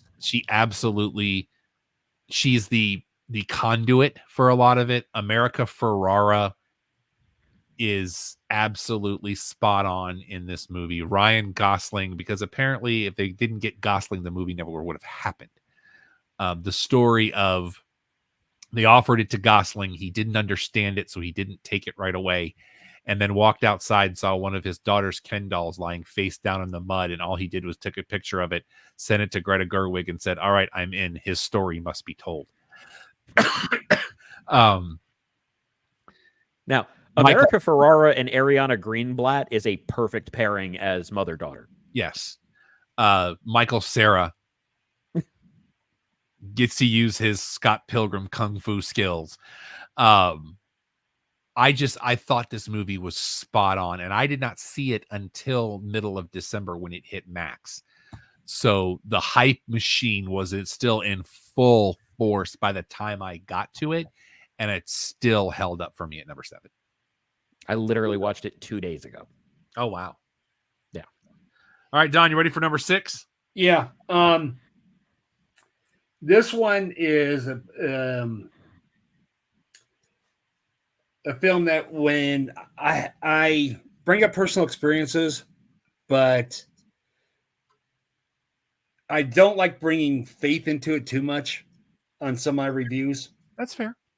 But on this one I did, because there was a scene where we were sitting there just shaking our heads and laughing because it was something that we personally dealt with. And it's a movie that I think came out at impeccable timing because of the issue of what happened with the withdrawal in Afghanistan. But this movie shows how screwed up the immigration system is. And if I have a gripe if I'm one person who has a right to gripe about the system, I feel I'm one person who has a legit gripe. But Kandahar, The Covenant. Sorry, The Covenant. Covenant's a good movie. Number 41 for me, right below Kandahar, right above Haunted Mansion. Yeah, that scene when they're calling the immigration people, trying to get a hold of somebody and get this thing worked out. One time we called on my wife, and it literally took 45 minutes for somebody to even answer the phone. Literally, it was that bad, and that's where we're shaking our head, going, "Yeah, we're still dealing with it, But it is really hit the time of what happened with Afghanistan. Realistic, everything, and I really felt for the people. So it gets my number 6. All right, Alex. I had this movie sitting in my top 3 for a very long time and wind up falling to 6 later on. It's Mission Impossible: Dead Reckoning Part 1. Arguably an infinitely too long title for an awesome action picture. And independent of that, there was a lot of good historical callback stuff, some really well done shots. Tom Cruise doesn't know how to make a bad Mission Impossible. Well, and he's got Christopher McQuarrie, who is kind of his directing guy right now. Yeah. For me, that's at number 27, right above Hunger Games, Ballad of Songbirds and Snakes, and right below Jesus Revolution. Number 6, I will be shocked if all three of us do not have this movie in their top 10. Don, if Don doesn't, it's going to be right outside. There is no way in New Jersey that Alex does not have this movie somewhere before the end of this episode mentioned. When I have to see a movie a second time in a theater before it releases so I can fully take it in, The Iron Claw. Defer. This movie lives up to the hype. Even with the minute detail issues that I had with it, for it to still be that great of a film, I can't deny it. Like, I appreciate that there have been people that have reached out to me and said, "Hey man, I went and saw this. Can you help me understand XYZ?" I think that's cool.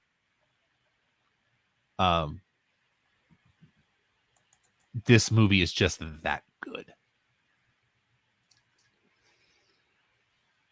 Actually, it did not make my top 10. Wow. I would be more shocked if it didn't make Alex's, but I'm not shocked that it didn't make yours, but it can't be that far out of it. Actually, again, with my issues that are in the review, them not even bringing one person in, that I had issues with it. Yeah. You know, Differ. yeah. All right. Good movie, but not. Go ahead. I didn't mean to interrupt. Yeah. All right. So my number 5. Alex, I think may have been saying something. Oh no, I'm deferring. Okay. I will rebut that statement, but I will defer. Number 5. There's a lot of times where we get people at film festivals and get directors and stuff to talk about their film while it's showing, which is great because we can ask questions about it. But to be able to do it at a screening, a regular screening, and not film festival, and have the director there so we could ask questions about it, Kandahar. Loved that film. Different languages. I'm not a fan of subtitles, but how they deal with different languages and everything else. And I was able to actually get through this with the subtitles and everything, which I actually enhanced the film. Very real life. Love the soundtrack on it. Yeah, it's my top 5. I know you were talking high about it too, Alex. Yes, I actually wasn't at that screening, so that's why I did not include anything regarding that. I learned about that after the fact, and I was like, oh, that's a really cool touch. Yeah. But for my own experience with it, I just enjoyed it straight as a movie without those layers. So that speaks volumes to it as well. Number 40 for me. Okay. Alex, number 5. Number 5 for me, I'm going to try and be a little bit quicker since we're getting closer to 9 o'clock. Yeah, we need to pick up. Is a movie I'm glad I saw at home because there was a moment in it that made me pause it, scream, holy F, only I didn't say F, for about 30 minutes. Hunger Games, Ballad of Songbirds and Snakes. Now, my background on it as well, the Hunger Games series is the books I've probably read most. I am a huge fan of the books, huge fan of the movies. This, as Rob put, I don't want to steal your thunder if you want to make the statement. No, go ahead. It is a brilliant standalone movie that only gets enhanced by its connections to the prior. Yep. For me, this was one of, I believe, Alex's honorable mentions. Number 5 favorite movie of the year, still a Michael J. Fox movie. Brilliantly done. The way they told that story is fresh and cool and unfiltered. Go Apple TV, you redeem yourself with this.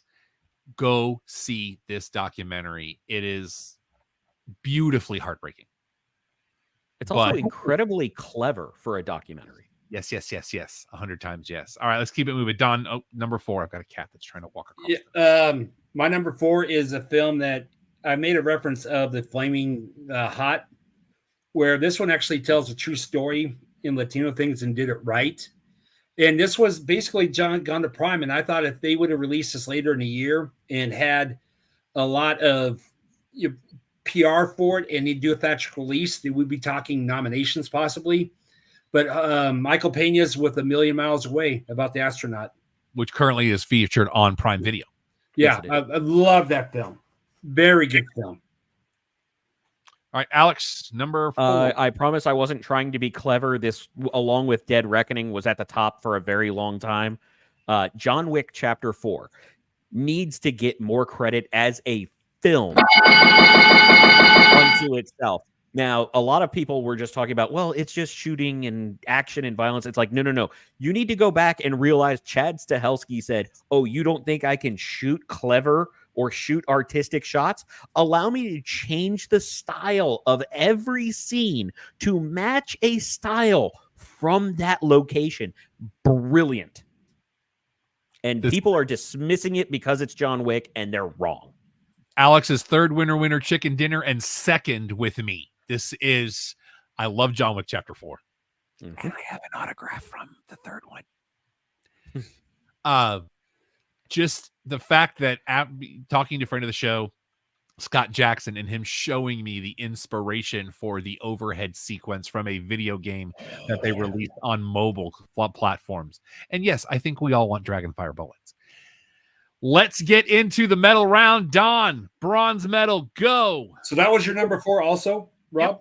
Yep. Okay. Yep. Chicken dinner. All right. This film you knew was coming. Visually loved it.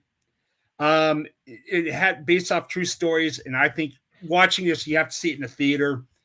And rarely they would say you should do something like a Dolby, but this one did it. You know it's coming. Gran Turismo. That's my bronze medal. My Gran Turismo ranking was number 22, so not too far down the list. This is a great film. Very much enjoyable. This is the biggest omission from what I didn't watch yet. And David Harbour. Yeah. That's my dude. Yeah, to see it in the theater, it's worth it. Loved it. Visually, sound, everything. Visually, one of the best films of the year visually. That one you may have to come over here and we'll watch together, Alex. Or you may have to come here, 4K. Yeah. Number 3 for... Sorry? I said bronze medal. Go ahead, please. My bronze medal is The Iron Claw. I love this movie. I very much enjoyed the experience of getting to talk to the director about why Chris isn't included in the movie, but where there are tributes to him in multiple scenes and super intelligent imagery used in numerous places. I was actually mad when I saw how much money this movie made in theaters, because all I could think was, this is wildly too low. More people need to see this. It is so smart. And as much as I don't get along with a certain group, getting to actually host a screening and answer questions was such a cool experience for me, about the wrestling basis and different aspects to it, and how there was some intelligence behind what looked like, oh, it's just big dudes. No, it's a brilliant, brilliant movie. This is another instance where Alex and I are diametrically opposed. We mentioned this earlier. My bronze medal goes to It Ain't Over. I have a love for Yogi Berra that is nowhere near what Alex has dealt with, but just what I know of him. And yes, there is an agenda to that film. Like, I get that, but just knowing that his story got to be told, and it gave me all the feelings. Getting to see him in his prime and learning about all the things that he went through and the things he did for other people. And was he safe? Was he not safe? My favorite part of that story of how that went back and forth for decades. I loved it. I believe that's Apple TV, isn't it? Yes, it is. Oh, so there's a lot of Apple TV this year. Some good, some bad. All right. Silver medal, Don. Here we go. This one, you guys, some of you have talked to his honorable mentions and stuff. This film, when the Oscars are going to be announced and stuff like that, they'll get some nominations on this. It won a few of the awards with the North Texas. I think that Paul Giamatti is going to get the Oscar for this one, The Holdovers. Great film. Yep. From the opening. Hit me again. Yep. Oh, that's your Hit me fourth? 2 times, Rob. 2 times. That's Absolutely brilliant film. 25% of the movies we've talked about, you've hit the same number as somebody else. Yeah. But The Holdovers is absolutely wonderful, and it only makes it better that Paul Giamatti, whose girlfriend is the dominatrix in Billions, went to In and Out with his Golden Globes. I saw that picture. That was awesome. I didn't see that, but yeah. Great film. Love Silver it. It's so Medal good. for me is almost a 1A Which at this point, yeah, fair. because it goes back and forth depending on what time of day it is for me. Spider-Man Across the Spider-Verse. I was shocked at the number of people that didn't realize it was a two-parter since they'd been talking about it for 6 months, but that's just me. This film hit me on every level and in ways I was not expecting. That's how good this movie is. And it did the one thing I've waited for a comic book movie to do my entire life, and that's put an asterisk on the screen to explain stuff in the bottom right corner. That all right, Don, what wins for you? Getting short This on one- time. We're gonna land this bird at 2 hours, doggone it. This one, I think that you'd be surprised that it actually won. But this film, if you take one element out, it'd be one of the most boring films of the year. But this film, in 5 years, there's going to be a chance I'm going to go to this location. Zone of Interest. You take out the Auschwitz thing, and it is a boring movie. Let me make sure I'm perfectly clear on this. Yeah. The Zone of Interest is your number one film Yes, it of is. 2023. Yes, it is. I'm in shock right now. Yep. I am full on in shock right now because that was not the vibe I got from your review. Wow. No, I'm saying people need to watch this so they do not forget. No, I agree with you 100%. Yeah.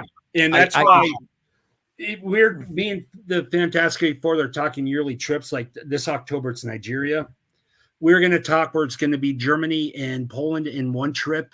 And one thing I will definitely do is go to Auschwitz. So we do not forget. That place should remain for the rest of the time because that's something we should not forget. And how people can live normal lives and talk and just be eating lunch outside in the backyard, and all of a sudden you hear screams and gunshots and dogs barking, and you constantly hear the furnace going. Okay. Yeah. It's a film like this film too. Respectfully going to say that I do not have Zone of Interest because it's a 2024 movie to me.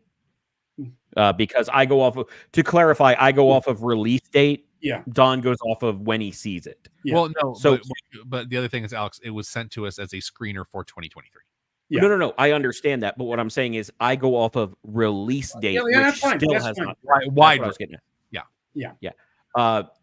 For me, number one, I've said it from the time I've seen it, was the best acted movie I have ever seen in my entire life, and it's Oppenheimer. It is arguably would be boring as could be if you don't like drama, but it is phenomenal. I agree 100%. That's 5 for you, by the way. Not even what I'm going for. Right, but I'm just saying. This is a 3-hour movie that is 3 hours. There is no fat on 3 hours of film. The fact that in the third act it turns into an Aaron Sorkin courtroom drama and you don't care because it's that good. If Robert Downey Jr. does not win an Oscar for this film, there is no justice. Mm-hmm. His I want performance, to say I put that in my review. Cillian Murphy. I spent 3 hours going, that's the Scarecrow. How? Mm-hmm. This is amazing. This film, the reason it goes back and forth with Spider-Man Across the Spider-Verse is I don't know that I can watch it again, but dear God, it's that good. It works the angle, especially towards the end, that it's about what you don't see and what you remember. That's the more powerful piece of it. Christopher Nolan is an absolute beast. There's no other way to say it. I forgive him for Insomnia. and brought me- Ludwig Göransson. Yes. Mhm. There's nothing about this film that isn't fantastic. You and I agree on our number one. That's all I can say. And it's a film that just wow. Don, where would you have Oppenheimer? Because I don't remember it being in your top 10. No, it wasn't. No. It was a great film, visually great, but I hated how they passed over some more important stuff and did stuff that they put too much time in. You know, Okay. the acting's great and everything. It would be top 20. Okay. Be like number 19, 18. Great And film. people- Just like, again, the Iron Claw. I loved the Iron Claw, but it wasn't in my top 10. Just to And clarify, it's a great People film. also don't need to overlook Matt Damon's performance in this too. True. I feel like you could fill in any name that's in this movie with that statement. But yeah, it's a great film. Don't get I liked it. It was great. All right, we are right at 2 hours, gentlemen. We promise you next week we'll get to more wrestling stuff in the second hour. But we knew that we were going to be doing this, and this usually takes a lot of the time. Make sure you follow us. Actually, make sure you check out our website, www.theclubhousepodcast.com. Find out everything you need to know and some stuff you don't. Follow us on your social medias at the TikToking and the Twittering, former now X or whatever it is this week. It is Clubhouse Show. Everything else is The Clubhouse Podcast. All three words in that order, or you will wind up somewhere else. You can follow me on your social medias if you would like. Everything is Yes, That Rob Irvin. That is spelled ERVIN. And I'm Vexploit on all social media. If you'd like to help out with the show, please go to prowrestlingtees.com and search for The Cheap Popcast. We got a lot of different designs, a lot of different color options within those designs. We're probably going to start getting some Clubhouse designs in there as well. If you have any that you'd like to contribute, you can reach out to me at alex@theclubhousepodcast.com. And that URL to get those awesome shirts that even make me look good, prowrestlingtees.com/GPopcast. And at Twitter, I'm at Voodoo, And if you want this matters to your place, email me, Don, at theclubhousepodcast.com. And there will be a remote show in 16 days as we broadcast live from X Golf in Frisco for our WWE Royal Rumble watch party. You can find the Cheap Popcast Facebook page for that invite. Get on there. It's going to be a great time. You might even get your picture with this bad boy right here. You never know. We got a lot of stuff And going there's on going to now. be plenty of contests and prizes. Right. January 27th, we will be live on the air at 5 o'clock Central for that. Join us for that. You can email me questions, comments, concerns. Tell me to go pound sand. I am Rob at theclubhousepodcast.com. Fanboys checking in, our boys from Tulsa. Charlotte Marshall is on Pinterest because we're obligated to say it's been almost a year. You figure I figured that out by now. Our normal show, Thursday nights, at least for a couple of weeks, at 8 o'clock Eastern, 5 Pacific, your one-stop shop for all sports, entertainment, pop culture, and pro wrestling. It's a twofer. So until next time, for Alex, for Don, for the Empire, I'm Rob. Clubhouse is closed. By the way, Brittany Palmer is on a podcast that's sponsored by Monster Energy Drink. So there's that, because she's retired now. Wrong one.